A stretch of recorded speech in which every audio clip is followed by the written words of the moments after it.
Hello and welcome to day 2 of 31 days of Halloween.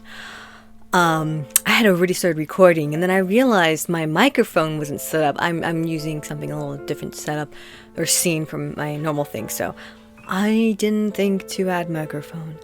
My bad. My makeup here is inspired by Frank from Darnie Darko. Obviously not the cute bunny ear hoodie, but I just thought gothic. Because I also have another bunny hoodie that I'm going to be wearing later on that's totally opposite of this. I'm going to be doing a couple of sets talking about dreams or nightmares. These are my own personal experiences, and one will be like about bad dreams, very scary nightmares I've had, and as well as the series in my life where I was going stir crazy and having all these really bad nightmares happening to me at the same time, and just as well as people around me were having nightmares about me, and it was just like I felt like I was being haunted through dreams, and ended up giving me a story idea, and then that story idea ended up scaring the shit out of me because like, the more I worked on it, the worse my condition got. So today though, I will be talking about sleep paralysis experiences I've had, along with this one specific character or figure who kind of haunted my nightmares quite a bit, especially around sleep paralysis episodes. We'll call her my lovely ghost girl, as I had deemed her from a very young age. I even wrote a song about her. So for people who don't know what sleep paralysis is, it's basically you waking up more or less during your REM sleep cycle, or you're in your body's still though there, and so you're paralyzed. Most people can't really move at all during this. I know for the most part I can't even make noise. All I can do is move my eyes, and that's pretty much it. Some people might have it less severe. I say less severe, like my case is like so fucking strong. So when some people, when they experience sleep paralysis, they might see a face like right up against theirs or right above them, usually an old woman or a demon-like face. In fact, back in the old times, they thought that the person who was it was an old goblin woman or demon woman that they named Mare, and she was sitting on your chest, and that's why you couldn't get up. Or some pronunciation is Mara. It really depends on the culture.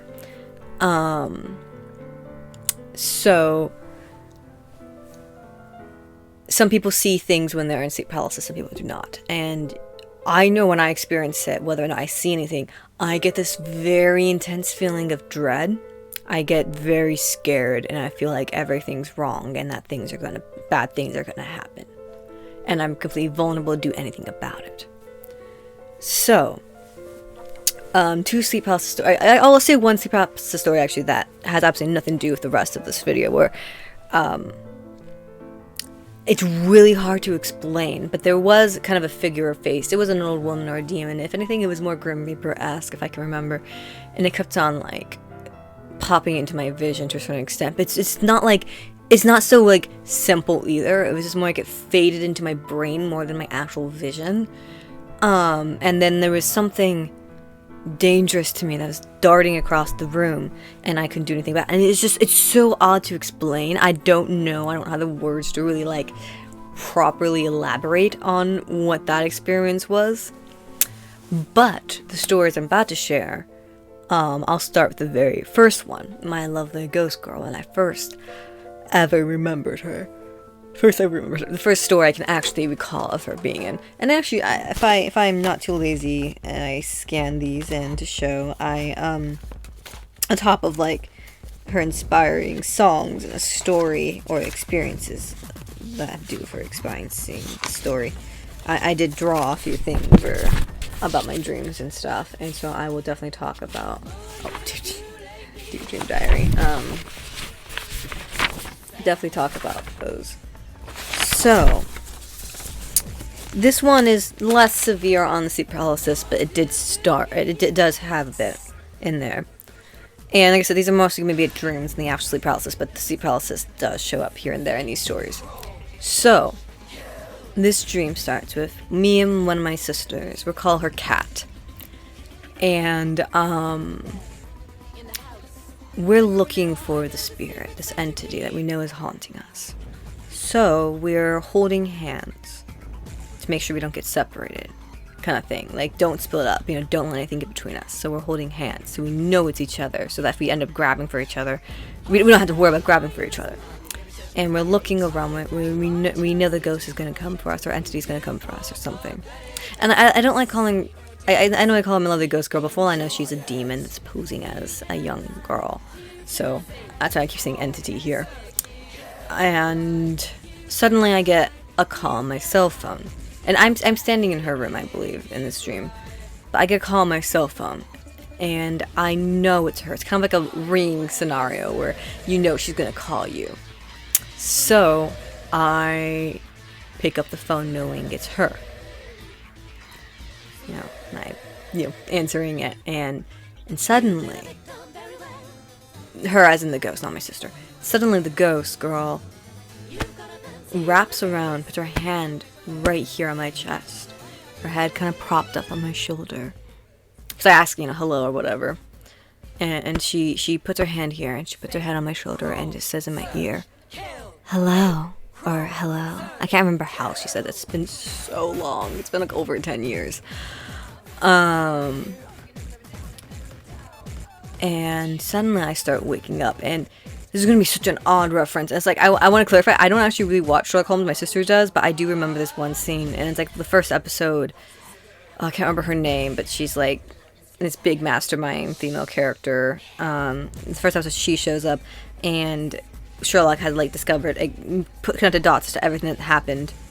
Or maybe it was like she had died or something, or she staged her death, faked her death or something. And then he suddenly like falls into his bed and the sheets come up, and it felt like that, where I was there in the room, and then suddenly I was falling back into my bed, and I wasn't in my bedroom, you know, like I suddenly though was coming to reality. I was waking up, and I kind of floated into a laying down position. I transitioned to that, and right where she had touched me, my chest was still like super tingly, very strong feeling, like that she like left an imprint kind of thing.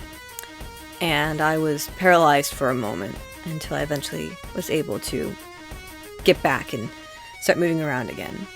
And eventually I got up and I told my sister about the dream. Or I don't know if I told her about the dream, but I kind of like went over to that sister that I had the dream about, because her room was like really close to my bedroom.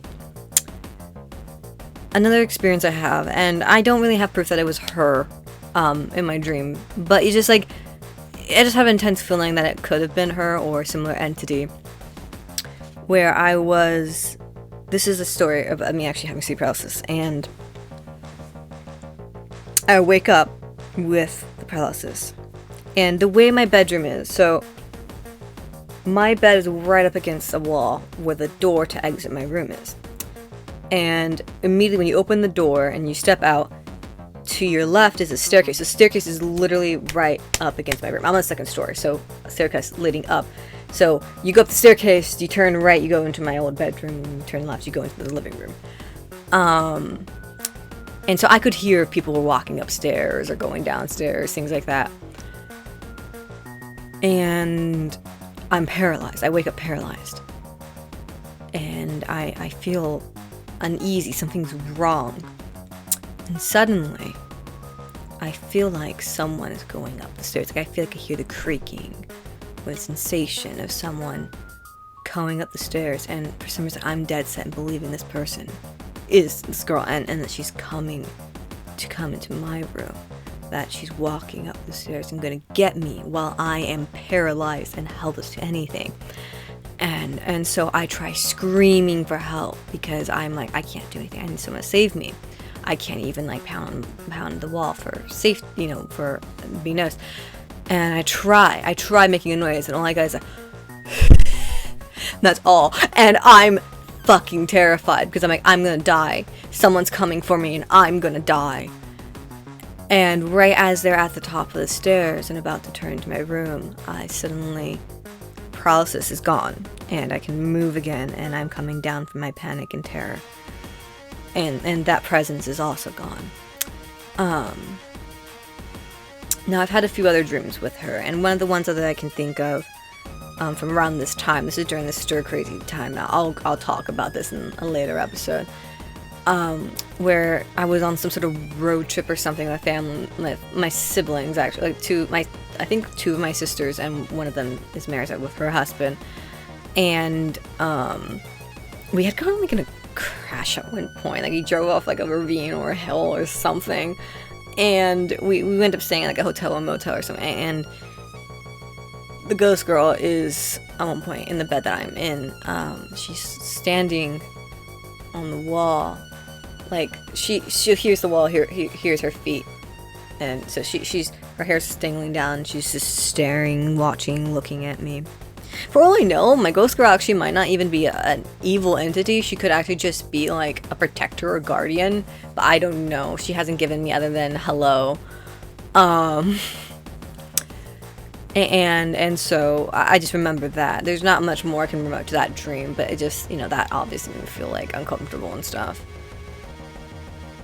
And after I stopped writing that story, I stopped having those dreams. I'll talk more about that again.